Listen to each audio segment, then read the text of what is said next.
iPhone 15 Pro. Well, it's just another iPhone.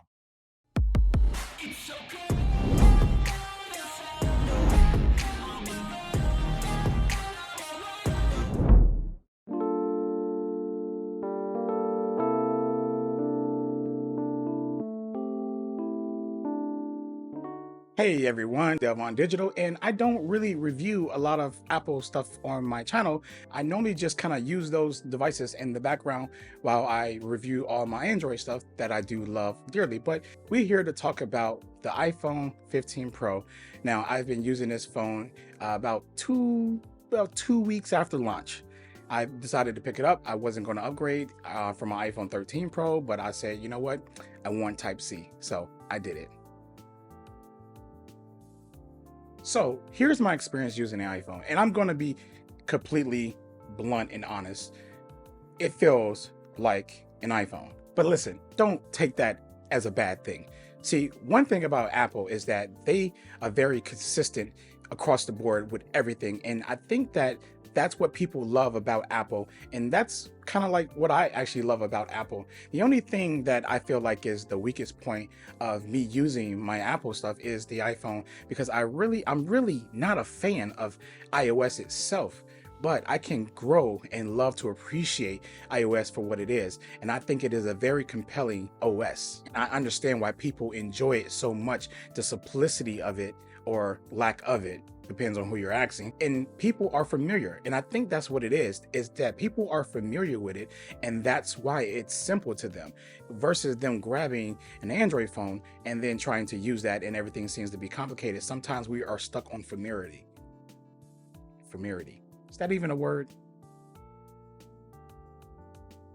So the first thing I want to talk about is one of the things that I actually love about the iPhone experience is the ecosystem that comes behind it. You know, how everything syncs between my Mac and my iPad. Pretty much those are the two things that I use the most. I don't really care about all the other things that sync together, but using AirDrop and using universal control is like one of the greatest features that I love about, using Apple products. And the iPhone kind of sits right in there, and it's just like the heart of it. And without the iPhone, it seems like the system may be a little bit but the iPhone is really the strong suit in the heart of the ecosystem, and without it, it just feels a little bland. This is why I keep an iPhone around, because it is the bleeding heart of Apple's ecosystem and what makes it really, really strong. And I can see why people love it so much. Now, let's get back to the phone. So the iPhone performance is, as you expected, it is one of the snappiest, fastest phones on the market today, and you definitely can get a lot of use out of it. But we know that Apple is not allowing you to use all that power, but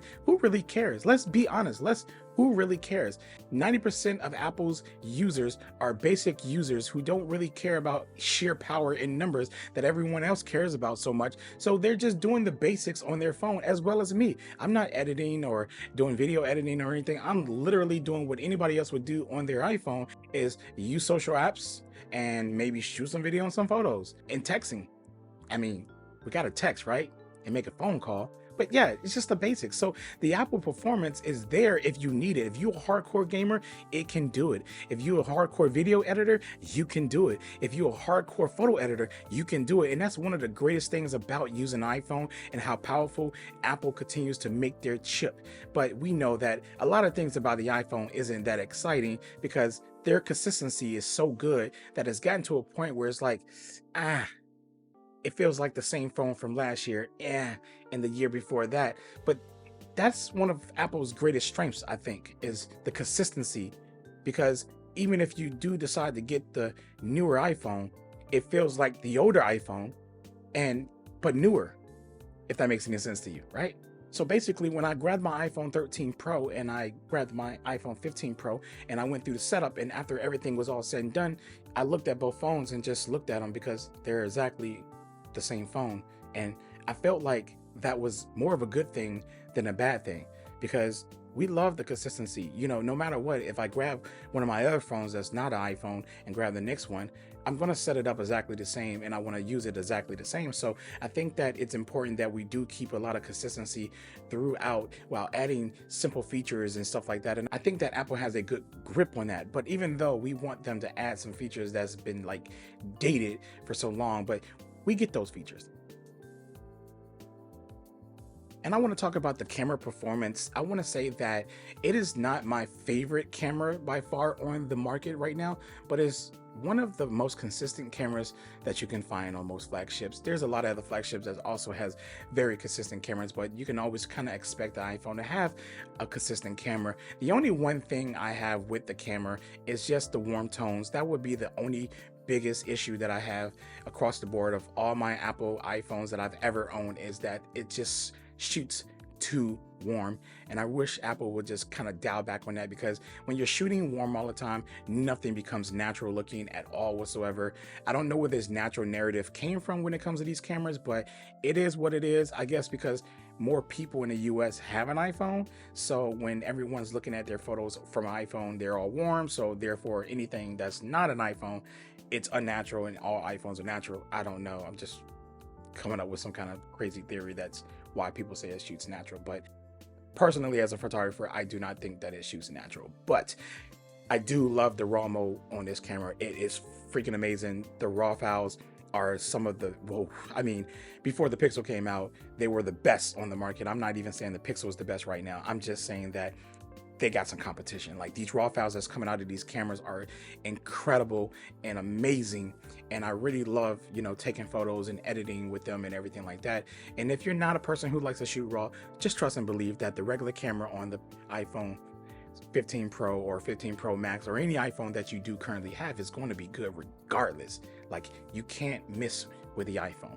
You just can't. As a content creator, you would think that I would talk about the log profile, but I'm gonna just leave that for other channels, because again, when I use my devices, I'm using them as a regular user in most cases, in most scenarios, and I personally don't find myself using log on my iPhone just because it's there, because personally I don't use log on my professional camera right now to shoot this video. So I just don't do color grading when it comes to video, so I'm not really going to touch upon that. I did shoot a few video clips of it just to see how it looked, and it's fairly good to edit and stuff like that, but nothing, you know, I'm gonna leave that to somebody that's more technical about that. So you're not going to get any footage or any real talk about that on this channel right here. So I'm sorry, I'm just an average person. I'm just not gonna shoot log. Another thing is that people talk about the battery life on these iPhones. Like, literally, I'm not even trying to be funny. I never had bad battery in an iPhone in a long time, at least since my 12 Pro. So the 13, and I never owned the 14, and now I have the 15, and the battery seems to be perfectly fine for me. And I want to say that I actually never had any heating issues like everyone had out of the gate when they got their iPhone 15 Pro and Pro Max or whatever. So just want to say that that problem didn't really hit my unit, and I'm glad that it didn't, and I'm glad that Apple already addressed it. So I probably would never see it. So that's really a good thing. But battery life has been solid. I like any other phone that I've used that I told you on this channel, I make it through the day, take it off the phone charger in the morning time, and I charge it at night before I go to bed, and it makes it through the whole entire day. I don't check screen on time at all because I don't care for it. I'm not going to be somebody who's consistently trying to look at my screen on time every day. It's annoying, and I think it's stupid. I just feel like if I didn't have to plug my phone up in emergency charge or anything throughout the middle of my day, I think that the battery life to me on any device is good. So good battery. I want to say that I love the build quality of this device, but to be honest with you, it just feels like my other iPhones that had good build quality and just lighter. So I guess it being lighter is good. I don't really know what to say about that. I'm not technical when it comes to build quality. It feels good in the hand. I like the squared off look and everything like that. So it's just, I don't know what else you want. I'm an average guy when it comes to like a lot of this stuff or whatever like that, because I try to implement this stuff into these videos and let you know, but on the real side of it, I don't care like other YouTubers care about and stuff. So basically the build quality feels good to me. It feels like an iPhone. It feels like a nice phone in your hand. So I have no issues. I think it's going to hold up. All my other iPhones did. So the titanium, switching to titanium is probably I guess a good move. I guess, I don't know. Some people have issues with it. I don't think that I will. So I haven't. So I give build quality a go, and I just kind of wish that Apple would change the design, but I get it. Like, at this point, what can they do, right? So personally, as a Android person, as you already know from this channel, I really have nothing really negative to say about the iPhone experience or using the iPhone, it's not an experience that I really superly enjoy over an Android experience. But if I was an iPhone user, I definitely understand like why you love, and not to mention that Apple Care and the support that you get from Apple, the whole experience as a whole is really great when using an iPhone. You're not just adapted to just the phone itself, it's the watch, it's the buds, it's the Mac, it's Apple TV, is just all of that in combination that combines their ecosystem that helps with the experience and stuff like that. And I really feel like that's a big reason, a big selling point for not the average person, but mainly like us tech people who loves to dip and dive into that. I know a lot of people who are iPhone users and they mostly have like the buzz and the watch and the phone, and that's how far they go. And then some may have a MacBook, but do they know about any of these features? They probably do not. And that's the thing that, if you do know, you're going to take advantage and you're going to feel how great the ecosystem is and how robust it is and how good it is. And I really kind of enjoy, a lot of things about their ecosystem and some of their features. Now, of course, again, I'm an average person, kind of per se. When it comes to these ecosystems, I use the things that I like about it, not everything about it, just the things that I feel that fits into my life, that's convenient for me.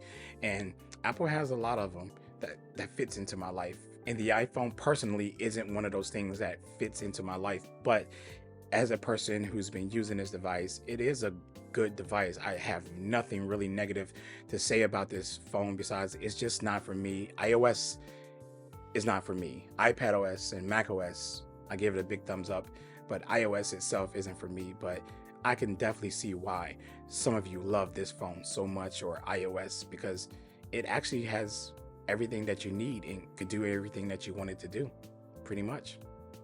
It's a good phone. Now, this part of the video is where I kind of talk about some things that I wish that it had, being an Android user, is pretty much a universal back button. Like, I find it a little frustrating when trying to, go back on a lot of apps because everything is inconsistent. It's either I could swipe back or I got to hit the button at the top of the phone. And that would be one of my gripes. And my other gripe would be that there's no T9 dialing. I actually have to go into my favorites or set favorites or go into my contacts and search for somebody to call their number. So I kind of find that a little bit frustrating coming from an Android. But other than that, I want to say that iOS is pretty solid. It's a pretty good OS for that most part. Like I said before, it's really not really for me, but it's definitely a good, compelling OS, and I can understand why a lot of people love it so much. So anyways, I really hope that you enjoyed this review of the iPhone 15 Pro, and I will catch you in the next video. Delvon Digital, peace.